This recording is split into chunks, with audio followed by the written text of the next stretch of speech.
Salut à tous, je vous souhaite la bienvenue dans cette nouvelle vidéo où je vais vous faire mon point lecture. On est autour du 15 du mois, donc il est temps que je vous fasse un petit point lecture. Alors ça va être assez vite je pense, puisque j'ai pas non plus 50 bouquins à vous présenter. Alors, je suis de celles qui ne lisent malheureusement qu'un livre par mois parce que j'ai pas trop le temps de lire un peu plus que ça. Je prends pas les transports en commun, du coup j'ai un petit peu moins de temps pour lire. Bref, je vais y aller tout de suite. Donc pour commencer, je vais vous parler de ceci. C'est donc Curly Girl The Handbook de Lauren Macy. C'est un bouquin en anglais et en fait je vous avais présenté ça dans mon dernier book haul. Ça m'a pris juste quelques heures un dimanche après-midi pour lire ça. Et donc c'est un bouquin qui a été écrit par une jeune femme qui en fait tient un salon de coiffure qui est spécialisé dans les cheveux bouclés puisqu'elle a des cheveux bouclés elle-même. Et voilà, c'est un bouquin qui est vraiment conçu pour les jeunes filles qui ont comme moi des cheveux bouclés et qui ne savent pas quoi en faire et qui surtout en fait ont une mauvaise méthode de travail, qui utilisent de mauvais produits entre guillemets qui sont fournis par tout simplement les entreprises agroalimentaires, on va dire. Enfin agroalimentaires non, parce que vous mangez pas votre shampoing, mais bref. Donc ce qui est en fait super intéressant, c'est que si comme moi, vous avez les cheveux bouclés et que vous ne savez pas quoi en faire, si vous faites un petit peu trop de brushing, qui ne ressemblent plus à rien, qui sont secs, etc., qui sont mousseux, qui n'ont pas de belles boucles, etc. Si vous voulez un petit peu réussir à comprendre la nature de votre cheveu et justement réussir à comprendre ce dont il a besoin, comment bien le traiter et comment voilà lui faire des choses qu'il n'aurait jamais fait auparavant, eh ben je vous conseille énormément ce livre. Moi je l'ai lu donc il y a la semaine dernière tout simplement. Et voilà, après avoir réussi à trouver un petit peu quel était mon type de cheveux là-dedans, donc on sait que on a plusieurs typologies de cheveux. Enfin, je sais que avoir vu, il y a les 2A, 2B, 2C, 3A, 3B, 3C, je crois, et puis ensuite il y a les 4A. Je crois, je sais plus si ça va jusqu'à 4C. 4C, c'est carrément les cheveux noirs crépus, bien fournis. Et donc voilà, avec ça va en gros du onduler gentiment jusqu'à très bouclé et très frisé quoi.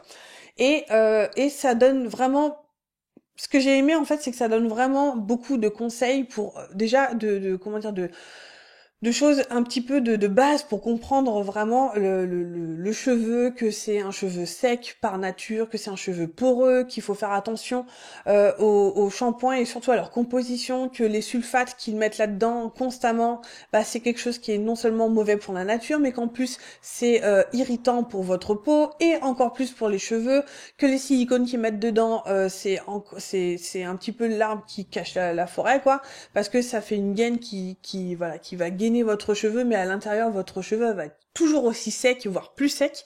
Et donc voilà, donc elle donne des petits conseils déjà pour essayer de changer les produits qu'on utilise, essayer de se diriger vers des choses qui sont un petit peu plus naturelles et moins chimiques et surtout moins astringents pour les cheveux. Et surtout, ce qui est le plus important au-delà des produits, c'est une manière de faire. C'est-à-dire qu'on va pas, justement, on va plus laver les cheveux peut-être tous les 2 jours parce qu'on a peur que ça graisse. Non, il faut pas du tout faire ça. Surtout quand on a les cheveux bouclés qui sont secs.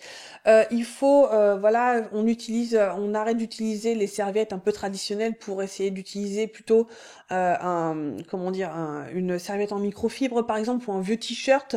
On traite, voilà, ce qu'il faut comprendre, c'est qu'on traite des cheveux bouclés différemment que des cheveux raides. Il y a aussi des conseils pour celles qui veulent un petit peu couper les pointes entre deux allées chez le coiffeur. Voilà, donc c'est franchement, en ayant lu maintenant le bouquin, en sachant de quoi je parle, ce qui était plutôt pas mal, c'est que je me suis rendu compte aussi, ça m'a conforté dans justement la façon dont je m'occupe de mes cheveux, puisque je me rapproche justement des conseils qu'elle donne et c'est plutôt chouette. Mais il n'empêche que même si je faisais même si je suivais ces conseils avant de lire ce bouquin, j'ai aussi appris plein de choses dedans.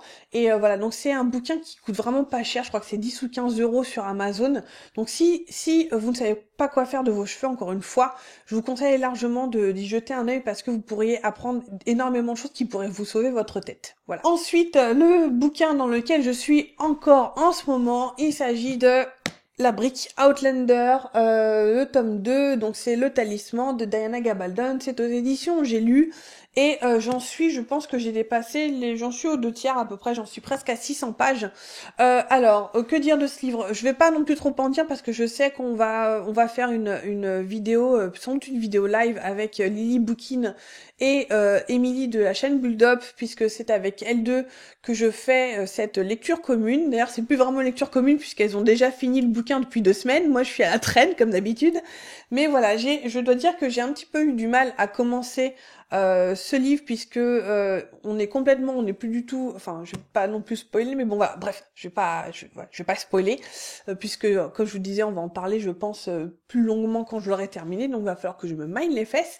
Mais voilà, je suis toujours un petit peu dubitative par rapport à ce tome-ci. Il y a plein de choses qui ne m'ont pas forcément, même si la lecture a été plutôt agréable du premier tome, il y a plein de choses qui m'ont pas plu. Je vous invite éventuellement à lire mon article sur le tome 1. Et là, il y a des choses non plus qui ne me plaisent pas dans celui-ci. Et même si je trouve que franchement, c'est plutôt bien écrit, on ne voit pas les pages passer. J'adore la façon dont elle utilise, dont elle gère tout ce qui est dialogue et tout ce qui est, voilà, on est vraiment à fond, on est au milieu des personnages, on vit avec eux, etc. Mais je trouve qu'au niveau scénaristique et au niveau du choix des personnages, de la façon dont elle écrit les personnages, il y a des choses qui me plaisent pas, quoi. Maintenant, comme je disais, c'est une lecture qui est agréable. Je suis fan de Jamie, surtout parce que je suis fan de Sam Heughan, qui joue Jamie dans la série, je pense. Donc j'espère vraiment pouvoir le finir rapidement pour enfin qu'on puisse faire ce live show pour parler donc de Outlander, donc les deux tomes qui sont parus, et de la série. Donc si ça vous intéresse, restez un petit peu à l'écoute donc de Lily Bookin ou Build Up ou de moi-même. Donc on vous tiendra au courant de la suite de cette vidéo-là, donc ce live show qu'on prépare pour Outlander. Voilà, je vous avais dit que ce serait plutôt rapide, puisqu'il y a que 2 livres pour ce point lecture de ce mois-ci. J'espère que le mois prochain, j'en aurai un petit peu plus à vous montrer. J'espère que ça vous aura plu, et je vous dis à la prochaine. Ciao!